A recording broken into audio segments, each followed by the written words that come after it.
ನಾನು ನವೀನ್ ಎಮ್ಮೆಕೆರೆ ಈಜುಕೊಳದ ಡೈರೆಕ್ಟರ್ ಆಗಿದ್ದೇನೆ.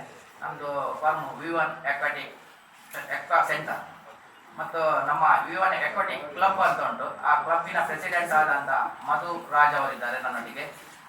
Honourable president ಅಂತ ಆದಂಥ ನಮ್ಮ ಡಾಕ್ಟರ್ ನಾಗೇಂದ್ರ ಅವರಿದ್ದಾರೆ. ಹಾಗೂ ನನ್ನ ಫಾರ್ಮಿನ ಪಾರ್ಟ್ನರ್ ಆದಂಥ ರೂಪಾ ಜಿ ಪ್ರಭು ಅವರಿದ್ದಾರೆ. ಹಾಗೂ ನಮ್ಮ ಸಂಸ್ಥೆಯ ಹೆಡ್ ಕೋಚ್ ಆದಂಥ ಲೋಕರಾಜ್ ವಿಟ್ಲ ಹಾಗೂ ನಮ್ಮ ಮೆಂಬರ್ ಸದಸ್ಯರಾದಂಥ ಶೆರ್ಲಿ ರೇಗ ಅವರು ಕೂಡ ನಮ್ಮೊಂದಿಗೆ ಈ ಉಪಸ್ಥಿತರಿದ್ದಾರೆ. ನಾನು ನಮ್ಮ ಎಮ್ಮೆಕೆರೆ ಈಜುಕೊಳದ ಬಗ್ಗೆ ಹೇಳಬೇಕಂತ ಹೇಳಿದರೆ, ನಮ್ಮ ಸರ್ಕಾರ ನಮ್ಮ ಮಂಗಳೂರು ಸ್ಮಾರ್ಟ್ ಸಿಟಿ ಯೋಜನೆಯ ಮೂಲಕ ಒಂದು ಅಂತಾರಾಷ್ಟ್ರೀಯ ಮಟ್ಟದ ಈಜುಕೊಳವನ್ನು ನಮ್ಮ ಜಿಲ್ಲೆಗೆ ತಂದುಕೊಟ್ಟಿದ್ದಾರೆ. ಈ ಈಜುಕೊಳ ಒಂದು ನಮ್ಮ ರಾಷ್ಟ್ರದಲ್ಲಿ, ರಾಜ್ಯ ಬಿಟ್ಟು ರಾಷ್ಟ್ರದಲ್ಲಿ ಅಂತಾರಾಷ್ಟ್ರೀಯ ಮಟ್ಟದ ಒಂದು ಈಜುಕೊಳಗಳಲ್ಲಿ 10 ಈಜುಕೊಳಗಳಲ್ಲಿ ಆಗಿದ್ದಂಥ ಈಜುಕೊಳವಾಗಿದೆ. ಇದು ನಿಜವಾಗಿ ನಮ್ಮ ಒಂದು ಜಿಲ್ಲೆಗೆ ಒಂದು ಹೆಮ್ಮೆ ಪಡುವಂಥ ವಿಷಯವಾಗಿದೆ. ಈ ಸ್ಮಾರ್ಟ್ ಸಿಟಿ ಯೋಜನೆ ಅವರು ಇಂತಹ ಈಜುಕೊಳವನ್ನು ಮುನ್ನಡೆಸಲು ಒಂದು ಉತ್ತಮ ಈಜು ಸಂಸ್ಥೆಗೆ ನೀಡುವ ದೃಷ್ಟಿಯಿಂದ ಒಂದು ಸಮಿತಿಗಳನ್ನು ರಚಿಸಿ ಸಲಹೆ ಸೂಚನೆಗಳ ಮೂಲಕ ಒಂದು ತೆರೆದ ಟೆಂಡರ್ನ ಮೂಲಕ ಈ ಒಂದು ಸ್ವಿಮ್ಮಿಂಗ್ ಪೂಲನ್ನು ನಮಗೆ ಕೊಟ್ಟಿರುತ್ತಾರೆ. ಅದೇ ಪ್ರಕಾರ ಅವರ ಟೆಂಡರ್ ಕಂಡೀಷನ್ ಪ್ರಕಾರ 50 ಲಕ್ಷ ಡೆಪಾಸಿಟ್ ಹಾಗೂ ಮಂತ್ಲಿ 2,61,101 ಒಂದು ಅಮೌಂಟ್ಗಳ ಮೂಲಕ ಆ ಟೆಂಡರ್ನ ಕೆಲವು ಟರ್ಮ್ಸ್ ಆ್ಯಂಡ್ ಕಂಡೀಷನ್ ಮೂಲಕ ಆ ಈಜುಕೊಳವನ್ನು ನನ್ನ ನಿರ್ವಹಣೆಗೆ ಕೊಟ್ಟಿರುತ್ತಾರೆ. ಇದು ಕೊಟ್ಟು ಒಂದು ಡಿಸೆಂಬರ್ 1ರಿಂದ 3 ತಿಂಗಳು ಆಯಿತು. ಆ 3 ತಿಂಗಳಲ್ಲಿ ನಾವು ಯಾವುದೇ ಒಂದು ತೊಂದರೆ ಸಮಸ್ಯೆಗಳಿಲ್ಲದೆ ಅಚ್ಚುಕಟ್ಟಾಗಿ ನಡೆಸಿಕೊಂಡು ಬರ್ತಾ ಇದ್ದೇವೆ. ನಮ್ಮ ಆ ಈಜುಕೊಳದ ನೀರಿನ ಗುಣಮಟ್ಟವನ್ನು ಕಾಪಾಡಲು 7.25 7.50 pH ಅನ್ನು ಕಾಯ್ದು ಬರುತ್ತಿದ್ದೇವೆ. ಅದನ್ನು ನಮ್ಮ ಸ್ಮಾರ್ಟ್ ಸಿಟಿಯ ಆಫೀಸರ್ಸ್ ಹಾಗೂ DYSಯ ಆಫೀಸರ್ಸ್ಗಳು ಬಂದು ಪರಿಶೀಲನೆಗಳನ್ನು ಕೂಡ ಮಾಡುತ್ತಿದ್ದಾರೆ. ಪ್ರಸ್ತುತ ಈ ಈಜುಕೊಳವು 5:30ರಿಂದ ರಾತ್ರಿ 9:45 ತನಕ ತೆರೆದಿರ್ತದೆ. ಅದರಲ್ಲಿ 10 ಗಂಟೆಯಿಂದ ಸುಮಾರು 3 ಗಂಟೆ ತನಕ ಮೇಂಟೆನೆನ್ಸ್, ವಾಟರ್ ಕ್ವಾಲಿಟಿ ಹಾಗೂ ನಮ್ಮ ಶಾಲಾ ಮಕ್ಕಳಿಗೆ ಈಜು ತರಬೇತಿಗಳು ನಡೆಯುತ್ತಿರ್ತದೆ. ಅಲ್ಲದೆ ಇದು ಸೋಮವಾರ ದಿವಸ ರಜಾ ದಿನವಾಗಿದ್ದು ಆ ದಿವಸ ಫುಲ್ ಮೇಂಟೆನೆನ್ಸ್ ಆಗ್ತಾ ಇರ್ತದೆ. ವಾಟರ್ ಕ್ವಾಲಿಟಿ ಬೇರೆ ಎಲ್ಲ ಸಣ್ಣ ಪುಟ್ಟ ಕೆಲಸಗಳು ಸೋಮವಾರ ದಿವಸ ವಾರಕ್ಕೆ 1 ದಿವಸ ನಾವು ಮಾಡ್ತಾ ಇರ್ತೇವೆ. ನಮ್ಮಲ್ಲಿ ನಮ್ಮ ಸಂಸ್ಥೆಯ ಬಗ್ಗೆ ಹೇಳಬೇಕಂತ ಹೇಳಿದರೆ, ನಮ್ಮಲ್ಲಿ ಆಸ್ಕಾ, NIS, ಆಸಿಮ್, KSA, SFI ನಡೆಸುವ ಪ್ರಮಾಣ ಪತ್ರ ಹೊಂದಿರುವಂಥ ತರಬೇತಿದಾರರನ್ನು ಹಾಗೂ ಜೀವರಕ್ಷಕರನ್ನು ಈಜುಕೊಳದಲ್ಲಿ ಕಾರ್ಯನಿರ್ವಹಿಸಿದ್ದಾರೆ. ಶುಚಿತ್ವವನ್ನು ಕಾಪಾಡಲು ಹೌಸ್ ಕೀಪಿಂಗ್, ಭದ್ರತಾ, ಸೆಕ್ಯೂರಿಟಿ, ದಿನನಿತ್ಯದ ಈಜುಕೊಳದ ನಿರ್ವಹಣೆ ಸಿಬ್ಬಂದಿಗಳು ಹಾಗೂ ಮೇಲ್ವಿಚಾರಕರು, ಮ್ಯಾನೇಜರ್ ಎಲ್ಲರೂ ಕಾರ್ಯನಿರ್ವಹಿಸುತ್ತಿದ್ದಾರೆ. ಇವರೆಲ್ಲರ ವೇತನ ಹಾಗೂ ಈಜುಕೊಳಗೆ ಬೇಕಾಗುವ ಕೆಮಿಕಲ್ಸ್ ಹಾಗೂ ಕರೆಂಟ್ ಬಿಲ್ಗಳು ಸೇರಿ ಸುಮಾರು 11 ಲಕ್ಷಕ್ಕೂ ಮಿಕ್ಕಿ ಖರ್ಚು ವೆಚ್ಚ. ಇದೊಂದು ವೆಚ್ಚದಾಯಕ ನಿರ್ವಹಣೆ ಆಗಿರುತ್ತದೆ.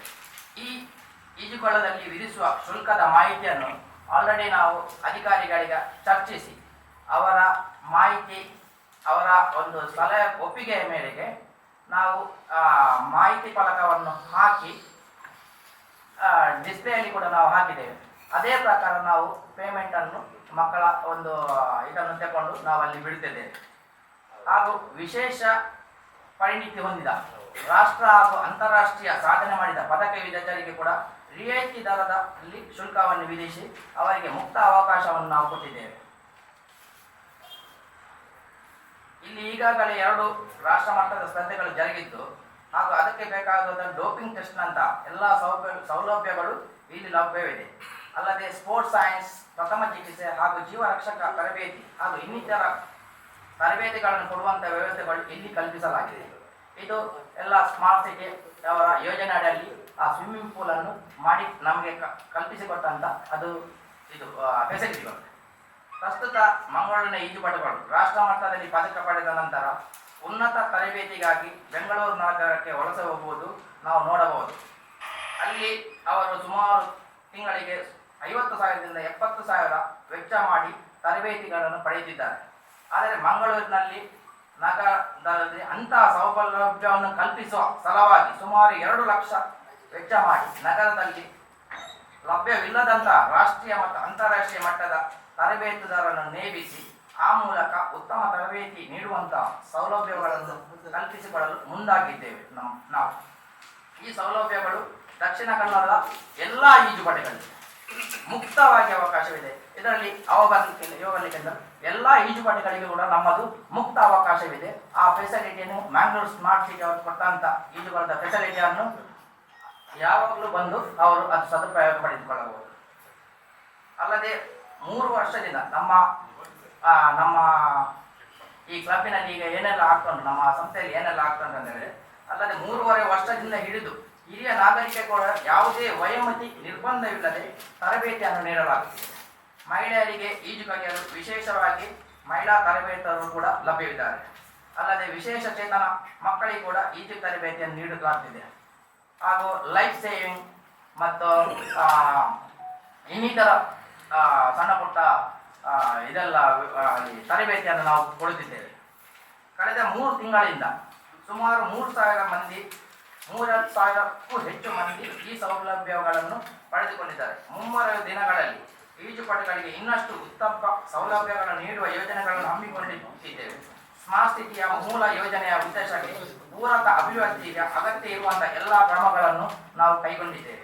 ನಾವು ಅಲ್ಲಿ ಈಗ ಪ್ರೆಸೆಂಟ್ ಆಗಿ ಸ್ಮಾರ್ಟ್ ಸಿಟಿ ಇದರ ಪ್ರಕಾರ ಒಂದು ಸ್ಪೋರ್ಟ್ಸ್ ಬ್ಯಾಚಿಗೆ 2,000 ರೂಪಾಯಿ ಅಂತ ಒಂದು ನಿಗದಿಪಡಿಸಲಾಗಿತ್ತು.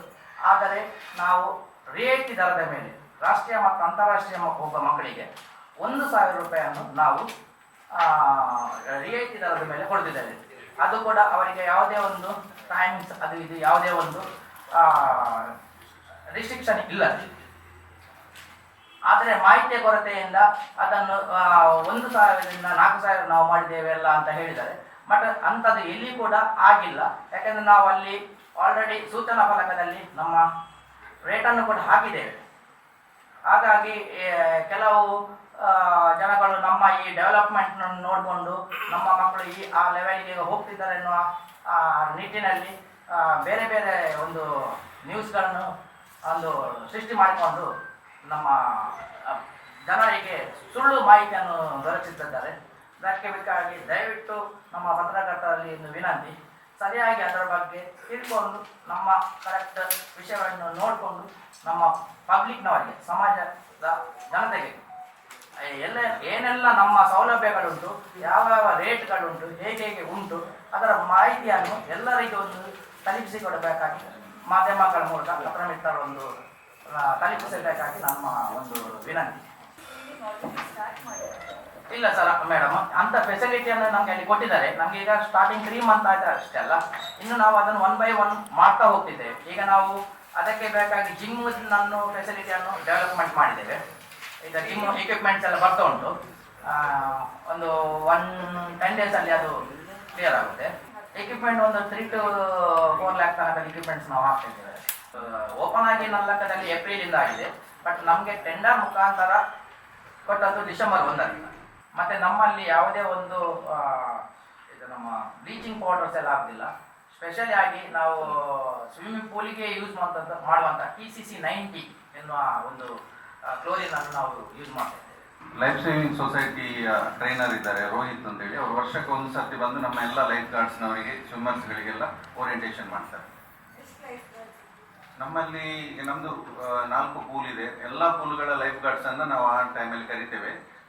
2 ದಿನದ ಕಾರ್ಯಕ್ರಮಗಳನ್ನು ಮಾಡ್ತೇವೆ. ಅವರಿಗೆಲ್ಲರಿಗೆ ಮತ್ತೆ ಪುನಃ ರೀಕಾಲ್ ಆಗುವಾಗ ಎಲ್ಲರೂ ಸರ್ಟಿಫೈಡ್ ಟ್ರೈನರ್ಸ್ ಮತ್ತು ಸರ್ಟಿಫೈಡ್ ಲೈಫ್ ಗಾರ್ಡ್ಸ್. ಬಟ್ ಆದರೂ ಕೂಡ ವರ್ಷಕ್ಕೊಮ್ಮೆ ಅವರಿಗೆ ಓರಿಯೆಂಟೇಷನನ್ನು ಮಾಡ್ತೇವೆ.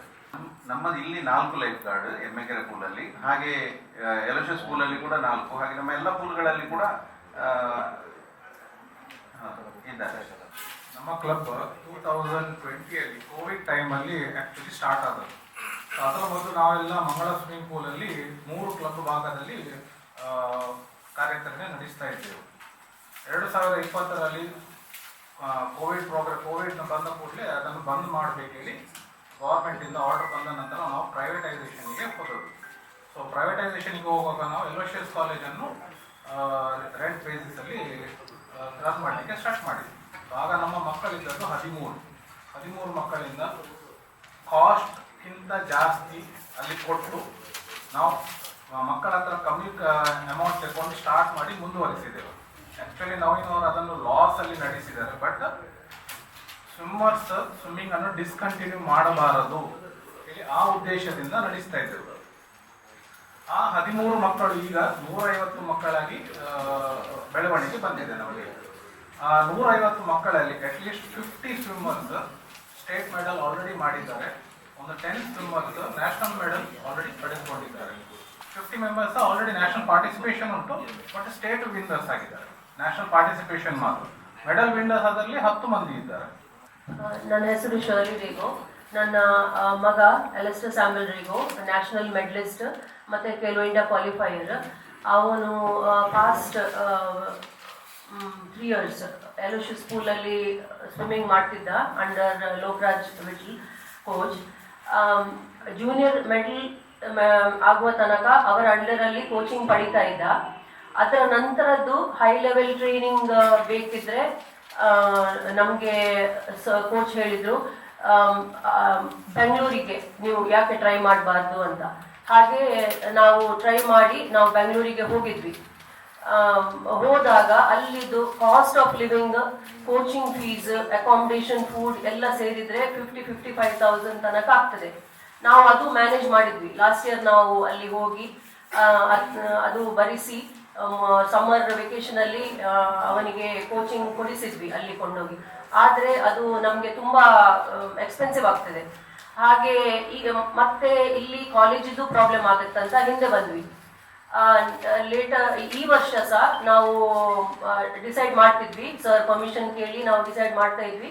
ಆಗ ಕೇಳಿ ಬಂತು ನವೀನ್ ಸರ್ ಅವರು ನಮ್ಮ ಸ್ಮಾರ್ಟ್ ಸಿಟಿ ಯೋಜನೆ ಅಡಿಯಲ್ಲಿ ಆದ ಎಮ್ಮೆಕೆರೆ ಪೂಲನ್ನು ತಗೊಂಡಿದ್ದಾರೆ ಅಂತ. ಹಾಗೆ ನಾವು ಹೇಳಿದ್ವಿ ಇಷ್ಟು ಫೆಸಿಲಿಟಿ ನಮಗೆ ಪೂಲ್ ಫೆಸಿಲಿಟಿ ಕೊಡುವಾಗ ಯಾಕೆ ನೀವು ಒಂದು ಒಳ್ಳೆ ಕೋಚನ್ನು ಇಲ್ಲಿ ತರಿಸಬಾರ್ದು, ನಾವು ಅಲ್ಲಿ ಹೋಗೋದು ತಪ್ತದೆ, ಬ್ಯಾಂಗ್ಳೂರಿಗೆ ಹೋಗಿ ಅಷ್ಟು ಖರ್ಚು ಮಾಡಿ ಮಕ್ಕಳನ್ನು ಟ್ರೈನ್ ಮಾಡೋದು ತಪ್ತದೆ ಅಂತ ಹೇಳಿ ಒಂದು ರಿಕ್ವೆಸ್ಟ್ ಮಾಡಿದ್ದಕ್ಕೆ ಅವರು ಇನ್ collaboration with Bengaluru aquatic club ಅವರ ಗೈಡೆನ್ಸ್ ಮಾರ್ಗದರ್ಶನದಲ್ಲಿ ಒಬ್ಬ ಒಳ್ಳೆ ಕೋಚ್, ನಾವು ಅನಿಸಿದ್ದಕ್ಕಿಂತ ಹೆಚ್ಚಿನ ಒಂದು ಎಬಿಲಿಟಿ ಇರುವ ಕೋಚ್ ಅನ್ನು ನಮಗೆ ಈಗ ಪ್ರೊವೈಡ್ ಮಾಡಿದ್ದಾರೆ. ಅದಕ್ಕೆ ನಾವು ಋಣಿಯಾಗಿದ್ದೇವೆ. ಮತ್ತೆ ಈಗ ನಮಗೆ ಇಲ್ಲಿ ಕೋಚಿಂಗ್ ಫೀಸ್ ನಾವು ಎಕ್ಸ್ಪೆಕ್ಟ್ ಮಾಡಿದ್ದಕ್ಕಿಂತ ತುಂಬ ಕಡಿಮೆ ನಾವು ಕೊಡ್ಲಿಕ್ಕೆ ರೆಡಿ ಇದ್ದೇವೆ. ನಮಗೆ ಹೈ ಲೆವೆಲ್ ಟ್ರೈನಿಂಗ್ ಸಿಗುವುದಾದ್ರೆ ನಾವು ಫೀಸ್ ಕೊಡ್ಲಿಕ್ಕೆ ಇಲ್ಲಿ ರೆಡಿ ಇದ್ದೇವೆ. ಆದರೂ ಅವರು ರೀಸನೇಬಲ್ ಫೀಸ್ ತಗೊಳ್ತಾ ಇದ್ದಾರೆ ನಮ್ಮಿಂದ. ಆಸ್ ಆಫ್ ನಾವು 3,500 per month with pool charges. 2 time coaching morning and evening. Bangalore last year ನಾನು ಹೋದಾಗ 9,000 at just fees. Gym charges, gym ಫೆಸಿಲಿಟಿಗೆ 4,000. ಹಾಗೆ ಎಕ್ಸ್ಪೆನ್ಸಿವ್ ಆಗ್ತದೆ, ನಿಯರ್ಲಿ 15,000 ಅದಾಗ್ತದೆ. ಮತ್ತು ಅಕಾಮಿಡೇಷನ್ಗೆ ತುಂಬ ಎಕ್ಸ್ಪೆನ್ಸಿವ್ ಅಲ್ಲಿ, ಅಂದರೆ ಹಾಸ್ಟೆಲಿಗೆ ನಿಲ್ಲುವುದಾದರೆ ತುಂಬ ಎಕ್ಸ್ಪೆನ್ಸಿವ್. ನ್ಯೂಟ್ರಿಷನ್ ಅದು ಅದೇ ಒಟ್ಟಿಗೆ ನಿಯರ್ಲಿ 50,000-55,000 ನಾವು ಪರ್ ಮಂತ್ ಖರ್ಚು ಮಾಡಬೇಕಾಗ್ತದೆ. ಅದು ನಮ್ಮ ಈಗ ಈ ಪೂಲಲ್ಲಿ ನಾವು ಹೋಮ್ ಎನ್ವೈರ್ಮೆಂಟ್ ಸಿಗುತ್ತೆ ಮಕ್ಕಳಿಗೆ, ಫುಡ್, ಮನೆ ಫುಡ್, ನ್ಯೂಟ್ರಿಷನ್ ಎಲ್ಲ ಸಿಗುತ್ತೆ. ಹಾಗೆ ತುಂಬ ಹೆಲ್ಪ್ ಆಗ್ತದೆ ನಮಗೆ. ಈ ಪೂಲ್ ಅವರು ತಗೊಂಡು ನಮಗೆ ಒಂದು ಫೆಸಿಲಿಟಿ ಒದಗಿಸಿ ಕೊಟ್ಟಿದ್ದಕ್ಕೆ ಧನ್ಯವಾದಗಳು. ಅದು ಅಕಾಡೆಮಿ ಅಂದರೆ ಇಂಡಿಯನ್ ಸ್ವಿಮ್ಮರ್ ಸ್ವಿಮ್ ಮಾಡುವ ಅಕಾಡೆಮಿಯಲ್ಲಿ ನಾವು ಹೋಗಿದ್ವಿ. ಅಲ್ಲಿ 9,000 ಆಡ್ ಫೀಸ್, ಮತ್ತೆ ಜಿಮ್ ಫೆಸಿಲಿಟಿಗೆ 4,000 ಪೇ ಮಾಡ್ತಿದ್ವಿ. ಒಂದು ಸ್ಟೇಟ್ ಲೆವೆಲ್ ಅಲ್ಲಿ ನಾವು ಚಾಂಪಿಯನ್ ಆಗ್ಲಿಕ್ಕೆ ನಮಗೆ ಇಲ್ಲಿ ಆದಷ್ಟು ಫೆಸಿಲಿಟಿ ಉಂಟು. ಬಟ್ ಅದರ ನಂತರ ಏನು, ಅದಕ್ಕೆ ನಮಗೆ ಇಲ್ಲಿ ಫೆಸಿಲಿಟಿ ಇಲ್ಲ. ಯಾಕಂದ್ರೆ ಹೊರ ರಾಜ್ಯದಲ್ಲಿ ಎಲ್ಲ extremely well sponsored government schemes ನಡೀತಾ ಉಂಟು. ನಮಗೆ ಇಲ್ಲಿ ಯಾವ ಸವಲತ್ತು ಅದಕ್ಕೆ ಸಿಗುವುದಿಲ್ಲ. ನಾವು ಪ್ರೈವೇಟಲ್ಲಿ ಆದರೆ ಮಾತ್ರ ಮಾಡಲಿಕ್ಕೆ ಆಗ್ತದೆ. ಆ್ಯಂಡ್ ಈ ಪ್ರೈವೇಟ್ ಫೆಸಿಲಿಟಿ ಸಮೇತ ಬ್ಯಾಂಗ್ಳೂರಲ್ಲಿ ಉಂಟು. ಸೊ ಬ್ಯಾಂಗ್ಳೂರ್ ಮಕ್ಕಳು ಹೇಗೆ ಅಂದರೆ, ಈಗ ರಾಷ್ಟ್ರ ಮಟ್ಟದಲ್ಲಿ ಒಂದು 200 ಪದಕ ಇದ್ದಾರೆ. ರೀಸೆಂಟ್ಲಿ ಆದ ನ್ಯಾಷನಲ್ ಗೇಮ್ಸಲ್ಲಿ 200 ಪದಕದಲ್ಲಿ 160 ಮೆಡಲ್ಸ್ ಬ್ಯಾಂಗ್ಳೂರ್ ಸ್ವಿಮ್ಮರ್ಸ್ ಎತ್ಕೊಂಡು ಹೋಗಿದ್ದಾರೆ. ಸೊ ಆ level of dominance Bangalore swimmers ಇಲ್ಲಿ ನಮಗೆ ರಾಷ್ಟ್ರ ಮಟ್ಟದಲ್ಲಿ ತೋರಿಸ್ತಾ ಇದ್ದಾರೆ. ಈಗ ನಾವು ಅವರನ್ನು ಹೊಡಿಬೇಕಾಗಿದ್ರೆ ನಾವು ಅವರಿಗಿಂತ ಬೆಟರ್ ಪ್ರಿಪರೇಷನ್ ಮಾಡಬೇಕು. ಸೊ ನಮ್ಮ ಹತ್ರ ಆಪ್ಷನ್ ಎಂತ ಉಂಟು, ಬ್ಯಾಂಗ್ಳೂರ್ ಹೋಗೋದು ಮಾತ್ರ ಆಪ್ಷನ್ ಇರೋದು. ನಮ್ಮ ಮಕ್ಕಳಲ್ಲಿ ಪ್ರತಿಭೆ ಉಂಟು, ಬಟ್ ಅದನ್ನು ಕನ್ವರ್ಟ್ ಮಾಡಿ ಮೆಡಲ್ ವಿನ್ನರ್ಸ್ ಮಾಡಬೇಕಾದ್ರೆ ನಮ್ಮಂತ ಸವಲತ್ತು ಇಲ್ಲ. ಸೊ ಸ್ಮಾರ್ಟ್ ಸಿಟಿ ಬಂದ ನಂತರ ನಮ್ಗೆ ಎಂತ ಆಯ್ತು, ನಮ್ಗೆ ಒಂದು ಕೋಚ್ ಸಿಕ್ಕಿದ್ರೆ ಬೆಟರ್ ಫೆಸಿಲಿಟಿ ಇಲ್ಲೇ ಬಂದಾಗೆ ಆಯ್ತು. ಸೊ ಅದು ಈಗ ನವೀನ್ ಅವರು ಅದರ ಹಿಂದೆ ಓಡಿ Bangalore aquatic club, that is number 1 club ಹೇಳ್ಬೋದು, ಇಡೀ ಇಂಡಿಯಾದಲ್ಲೇ number 1 club.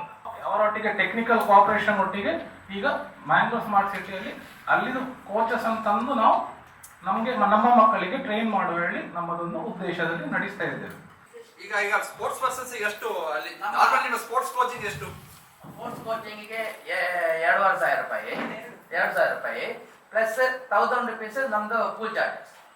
Mangalore smart city ಅವರು ಅಂತ ಒಂದು ದೊಡ್ಡ ಫೆಸಿಲಿಟಿಯನ್ನು ನಮಗೆ ಕೊಟ್ಟಿರುವಾಗ ಅದಕ್ಕೆ ತಕ್ಕಂತೆಯೇ ನಾನು ಆ ಲೆವೆಲಿನ ಅಂತಾರಾಷ್ಟ್ರೀಯ ಮಟ್ಟದ ವಿಶ್ವಾಮಿತ್ರ ಅವಾರ್ಡ್ ಹೊಂದಿರುವ ಕೋಚನ್ನು ನಾವು ಇಲ್ಲಿ ಅಷ್ಟು ವೆಚ್ಚವನ್ನು ಭರಿಸಿ ಇಲ್ಲಿ ತಂದು ನಮ್ಮ ಜಿಲ್ಲೆಯ ಮಕ್ಕಳು ಬ್ಯಾಂಗ್ಳೂರ್ ಆಗಲಿ ಬೇರೆ ಯಾವುದೇ ಜಿಲ್ಲೆಗೆ ಹೋಗಿ JSW ಆಗಲಿ ಬಾಂಬೆಗೆ ಹೋಗ್ಲಿ ಆಗಲಿ ಅಲ್ಲಿ ಈಜು ಕಲಿಯುವ ಬದಲು ಇಲ್ಲಿಯೇ ಅಂತ ಫೆಸಿಲಿಟಿ ಇದ್ದರಿಂದ ಅಂತ ಈಜು ತರಬೇತುದಾರರನ್ನು ನಾವು ತಂದುಕೊಟ್ಟು ಇಲ್ಲಿಯೇ ಅವರು ಅಂತಾರಾಷ್ಟ್ರೀಯ ಮಟ್ಟಕ್ಕೆ ಬೆಳೆಯಬೇಕು ಎನ್ನುವ ಉದ್ದೇಶದಿಂದ ನಾವು ಪ್ರಯತ್ನವನ್ನು ಮಾಡ್ತಿದ್ದೇನೆ. ವಾಟ್ ಅಲ್ಲಿ ಇದಿರೋದು ಆ ಯಾವ ವರ್ಷ ಅವ್ರು ಬರ್ತಾರಲ್ಲ, ಅಂದ್ರೆ ಯಾವ ವರ್ಷ ಮೆಡಲ್ ವಿನ್ ಆಗಿದ್ದಾರೆ ಆ ವರ್ಷ ಅಷ್ಟು ಕೊಡೋದು, ಮತ್ತೆ ನೆಕ್ಸ್ಟ್ ಇಯರ್ ಮತ್ತೆ ನಮ್ಮದು ಕೂಡ ಹಾಗೆ ಉಂಟು ಸರ್. ಹಾಗೇನಾ?